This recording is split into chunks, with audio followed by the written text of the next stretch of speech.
안녕하세요. 제가 영상을 촬영하고 있는 날짜가 7월 11일인데요. 오늘 기준으로 7월 1일부터 7월 11일까지 외국인과 기관이 가장 매수를 많이 한 코스닥 종목을 찾아보면 크게 세 가지 파트로 나눠볼 수 있습니다. 첫 번째가 전기차 배터리 관련 종목이었다라는 점, 그리고 또 다른 파트가 반도체 OSAT 관련 종목이었다라는 점, 그리고 세 번째 부분이 오늘 설명드리려고 하는 바이오 베터 부분이었다라는 점이 눈에 띄는 부분인데요. 제가 전기차 배터리라든지 OSAT는 정말 많은 영상에서 이미 소개를 많이 해드렸기 때문에 제 영상을 꾸준히 보신 분들이라면 이미 관련된 내용은 어느 정도 많이 익숙하시지 않을까 생각하지만, 제가 유독 바이오 베터 부분에 대해서는 아직 구체적으로 설명드린 적이 없기 때문에 제가 이번 영상에서는 이 부분이 어떤 내용인지, 그리고 왜 최근에 외국인과 기관들이 바로 이 부분을 주목하고 있는지를 말씀드려보려 합니다. 핵심만 말하자면 사실 제약 부분에서 제일 중요한 것은 임상 결과가 제일 중요할 수밖에 없는데요. 이 바이오 베터 부분은 그 임상 결과의 가능성을 높일 수 있는 가장 매력적인 포인트다라는 점을 우리가 알아둘 필요가 있고, 그렇기 때문에 조금 더 높은 확률에 투자하는 것이 가능해진다라는 점을 봤을 때 왜 바이오 베터가 최근에 외국인과 기관의 관심을 받고 있는지 많은 분들이 이해하실 수 있을 거라고 생각합니다. 그리고 그 바이오 베터도 굉장히 많은 종류가 있지만 그 중에서도 오늘은 ADC 부분에 대해서 한번 소개해드려보는 시간을 갖도록 하겠습니다. 먼저 바이오 베터가 무엇인지 같이 한번 알아보도록 할게요.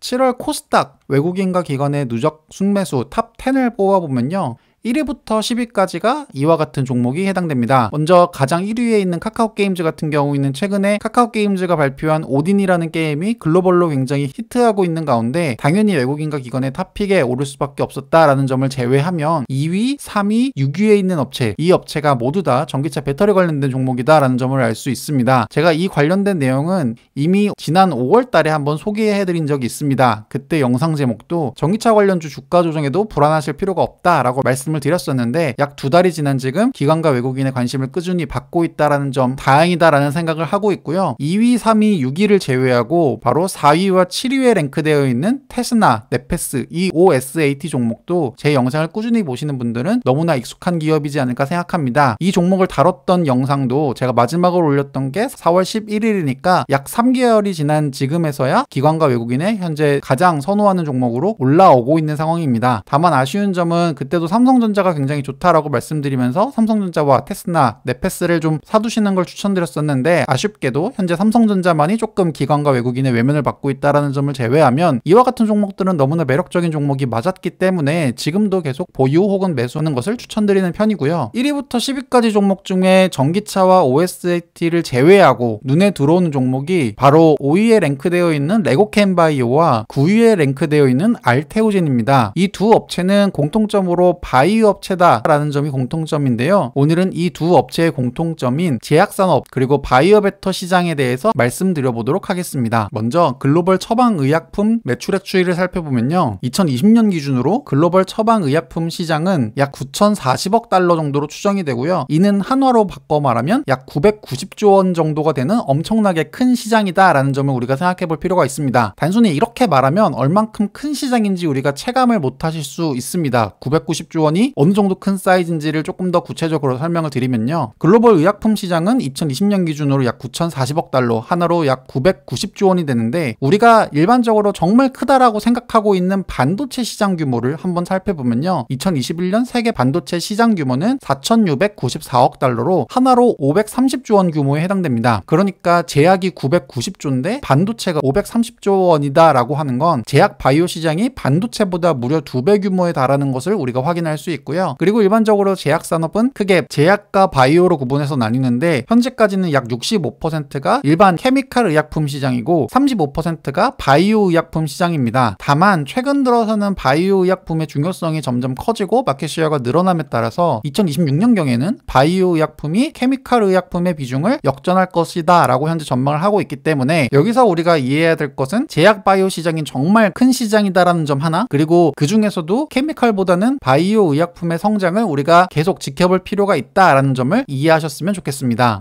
바이오 의약품 같은 경우에도 또다시 세 가지로 크게 나눠지는데요. 첫 번째는 바이오 신약, 그리고 오늘 우리가 영상에서 다룰 바이오 베터, 그리고 세 번째로는 바이오 시밀러, 이렇게 세 가지로 나누어질 수 있습니다. 바이오 시밀러 같은 경우에는 대표적인 기업이 삼성바이오로직스, 물론 삼성바이오로직스 이하의 삼성바이오 에피스에서 시밀러를 하고 있긴 하지만 크게 보면 삼성바이오로직스와 셀트리온이 있다라는 것들은 이미 많은 분들이 알고 계시고 제가 예전 영상으로도 많이 설명을 드렸었고요. 바이오 신약 같은 경우에는 제가 얼마 전에 영상 올렸던 유한양행, 한미약품 이런 종목들이 주요 바이오 신약 기업 중에 하나입니다. 그리고 오늘 말씀드릴 이 바이오 베터 부분을 조금 우리가 눈여겨볼 필요가 있는데, 바이오 신약은 일반적으로 임상 성공 가능성이 정말 낮지만 성공만 된다면 새로운 규모의 시장을 창출할 수 있다는 점이 정말 매력적인 산업인데, 바이오 베터는 말 그대로 기존에 있는 시장을 조금 더 나은 제품으로 바꾸는 역할이기 때문에 그만큼 일반 바이오 신약과 달리 세 가지의 특징점이 있습니다. 첫 번째는 바이오 의약품이 일반적으로 낮은 반감기가 가장 큰 단점으로 지적이 되고 있어요. 그렇기 때문에 이와 같은 것들을 개선하고 부작용이 있는 경우에는 안정성을 충분히 보완할 수 있다는 점이 바이오 베터 시장의 매력 포인트고, 또한 임상시험이 시장만큼 성공 가능성이 낮지 않기 때문에 이 부분도 투자하실 때 조금 더 안전하게 투자할 수 있다는 점이 매력 포인트가 될 것 같고, 세 번째는 바이오 시밀러 같은 경우에는 워낙 경쟁이 치열하다라는 것들은 셀트리온이나 삼성바이오로직스 투자하시는 분들은 이미 익히 알고 계실 텐데, 바이오 베터 시장의 진입 장벽은 상당히 높은 편에 속합니다. 그렇기 때문에 경쟁사의 사업화가 굉장히 어렵다라는 점도 바이오 베터는 바이오 시밀러보다 경쟁적인 측면에서는 훨씬 더 안정성이 좋고, 바이오 신약 대비해서는 임상실험의 성공 확률이 신약보다 높기 때문에 그나마 제일 안전한 부분은 오늘 말씀드린 이 바이오 베터 쪽이 되지 않을까 우리가 생각할 수 있겠습니다.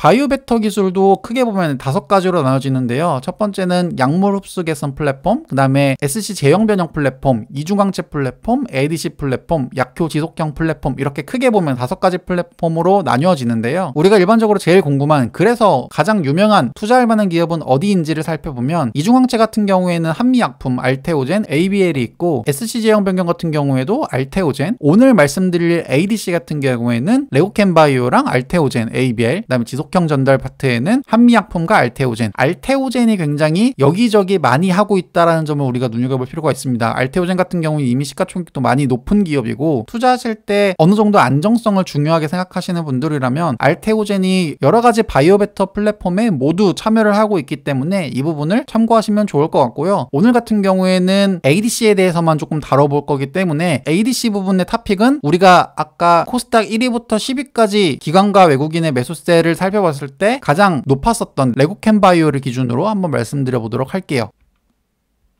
우리가 제약산업에 투자할 때 제일 두려운 것이 바로 임상 실패에 따른 두려움인데요. 이 임상 실패가 떴다라고 하면 굉장히 주가에 큰 충격을 주게 됩니다. 실제로 얼마 전에 있었던 신풍제약 같은 경우에도 이상 유효성의 실패함에 따라서 그날 주가가 하한가로 떨어지기도 했었고, 그 외에도 임상시험이 실패함에 따라서 주가의 변동성이 굉장히 크기 때문에 많은 분들이 이 부분에 대해서 우려하시는 게 일반적입니다.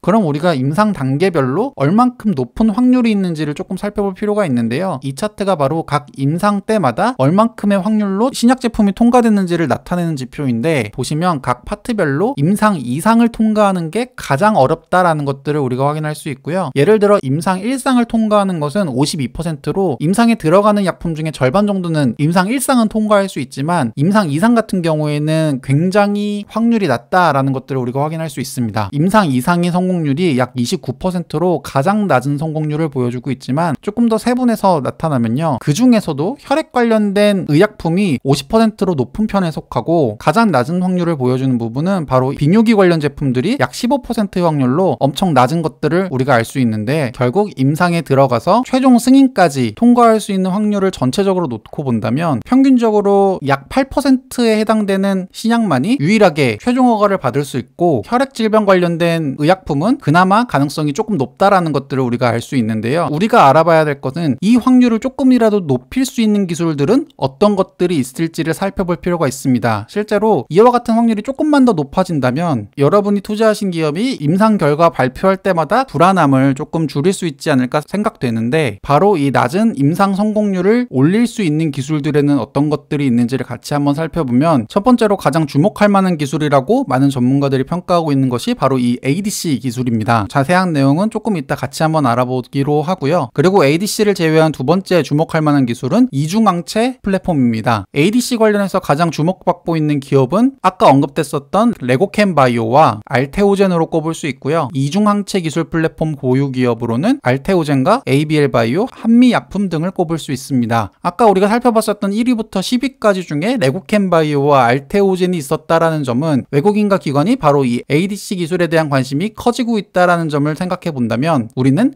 ADC 기술이 어떤 기술인지를 조금 더 자세하게 알 필요가 있어 보입니다. 이 ADC와 이중항체 기술 플랫폼이 갖는 공통적인 특징은 바로 바이오마커를 사용한다라는 점인데요. 실제로 바이오마커를 사용하게 되면 얼만큼 임상 결과가 좋은지를 살펴본다면 우리가 아까 살펴본 것처럼 일반적으로 임상 이상을 통과할 확률은 약 29%로 굉장히 낮은 편에 속하지만 바이오마커를 선택한 기술 플랫폼의 의약품이 임상 이상을 통과할 확률은 무려 46%로 거의 2배 가까이 상승하는 모습을 보여주고요. 임상 이상뿐만 아니라 전체를 놓고 봤을 때도 임상 1상부터 승인까지 약 8% 정도의 확률로 통과를 했었다면 바이오마커가 사용된 의약품의 성공률은 16%로 성공률이 2배 가까이 증가하는 모습을 우리가 확인할 수 있습니다. 즉 ADC 혹은 이중항체 플랫폼을 사용하고 있는 바이오베터 기술에 기반한 의약품들이 전체 임상을 통과할 확률이 높다라는 건 우리가 제약바이오 산업을 투자할 때 무작정이 낮은 확률을 뚫기를 기대하는 것보다는 이와 같은 기업들에 투자하는 것이 조금 더 확률을 높일 수 있는 방법이지 않을까 우리가 생각해 볼 필요가 있습니다. 그래서 ADC 기술이 어떤 것인지 간단하게 설명을 드리면요. ADC는 Y자로 생긴 이런 항체와 항암 효과가 있는 이 약물을 링커를 통해서 이 두 개를 결합하는 형태다라고 우리가 생각할 수 있는데요. 만약에 이 Y자로 되어 있는 이 항체가 암세포 항원에 닿기 전에 이 링커들이 끊어져서 이 독소 물질이 풀리게 된다면 우리는 암세포를 공격하려 했지만 정상세포들이 공격당하는 부작용이 발생하게 됩니다. 그렇기 때문에 이 Y자로 생긴 항체가 다른 데서 링커가 끊어지거나 이 약물 효과가 나타나는 것이 아니라 암세초의 항원의 표피에 탁 붙어가지고 암세포 내부로 진입한 후에 이 링커가 끊어지고 약물 효과가 나타나게끔 할 수 있는 게 바로 이 ADC 기술의 핵심이다라고 우리가 생각할 수 있는데요. 그렇기 때문에 딱 필요한 암세포만 표적해서 제거할 수 있는 굉장히 전도유망한 기술이다라고 우리가 볼 수 있습니다. 그렇기 때문에 이 ADC 기술에 대한 투자도 굉장히 크게 늘어나고 있고 그에 따라서 시장 전망 같은 경우에도 2021년부터는 굉장히 빠르게 커질 것이다 라고 현재 많은 애널리스트들과 전문가들이 보고 있는 상황이고요. 신약 개발 현황을 보더라도 최근 들어서 급속하게 개발이 진행되는 만큼 대부분의 개발 현황이 임상 2상 이하에 현재 몰려 있는 상황이지만 아까 우리가 살펴본 것처럼 ADC 기술이 바이오마커를 사용해서 임상 2상을 통과할 가능성이 높다라는 점을 생각해 본다면 결국 현재 임상 1, 2상을 진행하고 있는 신약 개발들이 허가 신청까지 도달하는 데는 그리 멀지 않았다라는 점을 우리가 생각해 볼 필요가 있고요. 현재 ADC 기술 관련해서는 국내에서 가장 앞서 나가고 있다라고 평가하고 있는 레고캠 바이오의 신약 전략을 살펴보더라도 2025년까지는 레고캠 바이오 독자적인 신약뿐만 아니라 파트너사와의 협업 역시도 어느 정도 성과를 보여줄 수 있을 거다. 그리고 30년까지는 훨씬 더 높은 성장을 보여줄 수 있을 거다라고 현재 보고 있는 상황에서 글로벌 ADC를 굉장히 잘하고 있는 기업, 얼마 전에 유한양행에서 말씀드렸던 일본의 다이치 상표 같은 경우에는 약 40조 원 달러의 시가총액을 받고 있다는 점을 봤을 때 현재 우리나라에서 ADC 기술로 가장 큰 영향력을 미치고 있는 레고캠 바이오는 약 1.3조 원의 시가총액을 유지하고 있다는 점은 글로벌 기업과 비교했을 때도 상대적으로 너무 심한 저평가가 아닐까 생각해 볼 필요가 있고 이런 것들은 ADC 기술에 대한 관심이 높아지면 높아질수록 외국인과 기관 투자자의 저가 매수 관점으로는 굉장히 매력적인 대안이 될 수 있기 때문에 레고캠 바이오나 알테오젠이 최근에 많은 주목을 받고 있다라고 우리가 생각해 볼 수 있습니다. 레고캠 바이오는 우리나라 ADC 대표 기업인 만큼 글로벌 제약사와도 많은 파트너 관계를 맺고 있는데요. 대표적으로 일본의 다케다라든지 영국의 익수다 이와 같은 기업과 현재 ADC 관련 기술 계약을 맺어놓고 있고 특히 올해부터 임상 단계에 따른 마일스톤을 지급받는 등 본격적으로 매출액 부분에 있어서도 퍼포먼스를 낼 것이다라고 전망하고 있다는 점이 최근 레고캠 바이오에 대한 투자를 긍정적으로 해석할 수 있는 요소가 될 수 있습니다. 이번 시간은 바이오베터와 그 중에서도 ADC에 대해서 다뤄봤습니다. 여러분의 투자에 많은 도움이 되었으면 좋겠습니다. 이번 영상도 시청해주셔서 대단히 감사합니다.